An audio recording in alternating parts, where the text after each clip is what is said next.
¿Y si te dijera que el lenguaje que utilizas para luchar contra la discriminación en realidad puede ser que la esté legitimando? A continuación, vamos a ver el siguiente tema, la relación entre el lenguaje, la utilidad y la asertividad del mismo lenguaje. Y lo vamos a analizar desde la filosofía del lenguaje. Primero, para entender cómo es que el lenguaje a veces, por ser útil, deja de ser acertado y que esto puede tener implicaciones muy graves, vamos a analizar algunos casos concretos de palabras que, según mi análisis, no tienen mucho sentido dentro de lo que se supone que deben señalar. La primera palabra que señalo aquí es racismo. Cuando hablamos de racismo, la descripción literal de racismo es discriminación basada en raza. Hay un enorme conflicto con este concepto porque en hechos, y guiándonos un poco por la lectura de Yuval Noah Harari, un arqueólogo y filósofo que hizo una cartografía de la especie humana desde sus inicios en África, sabremos que no existen actualmente otras razas de humano aparte de Homo sapiens sapiens. Solo existe una raza, no hay más razas. Hubo otras razas, se han detectado alrededor de 8 razas hasta el momento, pero todas están extintas exceptuando la nuestra.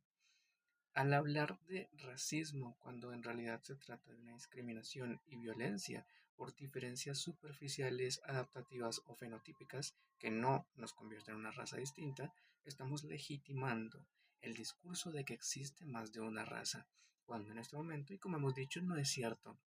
Esto es una metanarrativa que en realidad se vino a inventar, a construir en épocas de colonización, cuando se intentaba justificar que algunas personas fueran esclavos y otras no. Entonces se diseñó todo un sistema de castas basados en diferencias fenotípicas que no eran raza para justificar masacres, justificar violencia, justificar discriminación. En ese momento, digamos, es medianamente justificable entendiendo que no tenían suficientes conocimientos para saber que estaban equivocados, pero actualmente sí los tenemos, así que hablar de racismo actualmente es un grave error cuando lo que estamos viendo es una discriminación injustificada basada en diferencias superficiales y fenotípicas.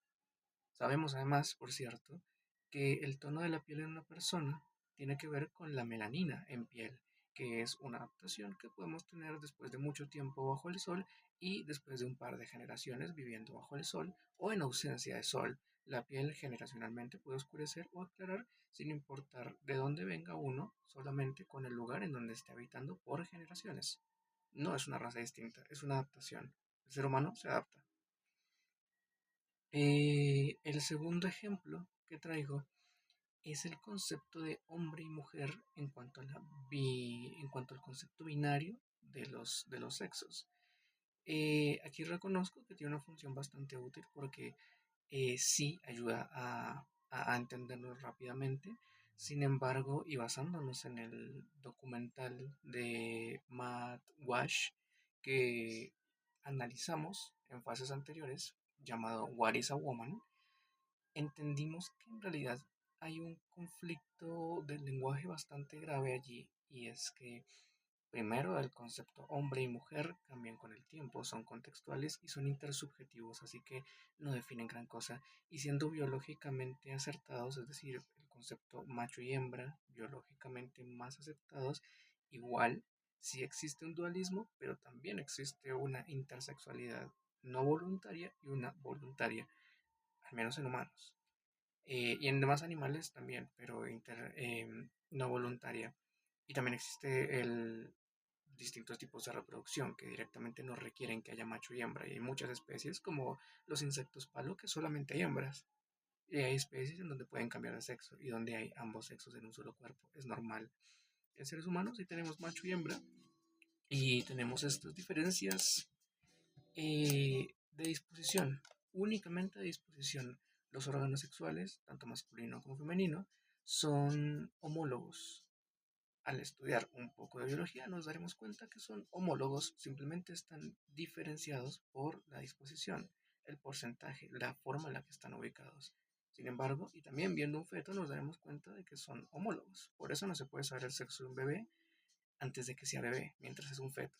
Otra cosa del lenguaje, cuando se le trataba de bebé a un feto, y si aún se le dijera así, seguramente el aborto seguiría siendo ilegal, sin tener en cuenta los derechos sobre el propio cuerpo de las mujeres. Em, Ejemplos hay bastantes más. Tenemos, por ejemplo, el análisis histórico de cómo el lenguaje escrito, como el idioma, ¿sí? La lengua, es un tema de poder, porque el lenguaje es la forma de transmitir las enseñanzas. Desde los principios de la humanidad es la forma de transmitir las enseñanzas. Cuando la educación era por vía oral, ¿sí? Los relatos orales antes de la escritura. En ese momento era un poco más libre, pero en el momento en el que empieza a existir la escritura, empiezan los dialectos y en algún momento se empiezan a complejizar, como en el caso del hebreo, el coreano y el árabe, que se complejizan para que las personas del montón, como se les ha tratado en la historia, no accedan a todos los conocimientos. Esto es un tema de centralización del poder, nada más que eso, es un tema de poder.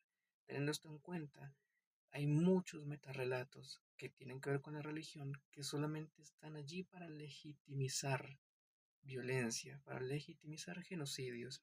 Actualmente tenemos al menos un genocidio activo que está presente, según el relato, por Tierra Santa. Sin embargo, ya sabremos después que hay muchos más intereses políticos que tienen que ver con aquel territorio. Tenemos también el concepto de normalidad. Cuando hablamos de normalidad, estamos hablando de una expulsión de lo distinto, como ya bien adelanta Byul-Chul Han, y también estamos hablando de una estructura de poder, como también mencionaría Michel Foucault, el poder que está presente en todo nuevamente. Hablar de una normalidad cuando cada ser humano es demasiado distinto, cuando precisamente lo neurotípico es algo más raro de lo que parece, la neurociencia ya ha demostrado que es muy, muy difuso entender al ser humano de forma fácil y sencilla, porque somos demasiado complejos, el cerebro no lo entendemos todavía, entonces hablar de normalidad simplemente es estar hablando de un status quo que queremos legitimizar o que se busca legitimizar por funcionalidad política. Puede ser el caso de la familia nuclear, que se empieza a promocionar más bien por la influencia de la religión al ver que las familias numerosas tenían mucho poder político. Y luego el mercado también aprovecha mucho de ello para poder vender cosas con un objetivo más sencillo, la familia, los productos para la familia, en vez de los productos para las personas que tendrían que empezar a conocer o a estudiar más tiempo. El concepto familia nuclear es mucho más fácil para el mercado, la centralización del poder, el control de las masas y en general el dominio. Somos la única especie que tiene relatos, somos la única especie que construye metarrelatos durante toda la existencia histórica que llevamos. Entonces, tenemos la responsabilidad de ser muy conscientes de nuestro propio lenguaje, de nuestros propios relatos, de la filosofía del lenguaje, para poder evitar cosas como que al intentar luchar contra el racismo estemos diciendo que existen más razas cuando no las hay, o que estemos negando algunas cosas del cuerpo por soberbia intelectual, sin entender que tener un cuerpo ya implica tener una locura y que la racionalidad no es algo opuesto a la locura, sino que la mayoría de conceptos son mucho más densos cuando los empezamos a analizar filosóficamente y en el fondo lo más hondo que podría llegar tal vez es que muchos conceptos directamente no tienen una definición a secas, una definición máxima. Simplemente es un tema de utilidad para comprender el mundo sin volvernos locos al tratar de meter todos los árboles dentro del mismo concepto de árbol, cuando todos son una cosa distinta. Muchas gracias.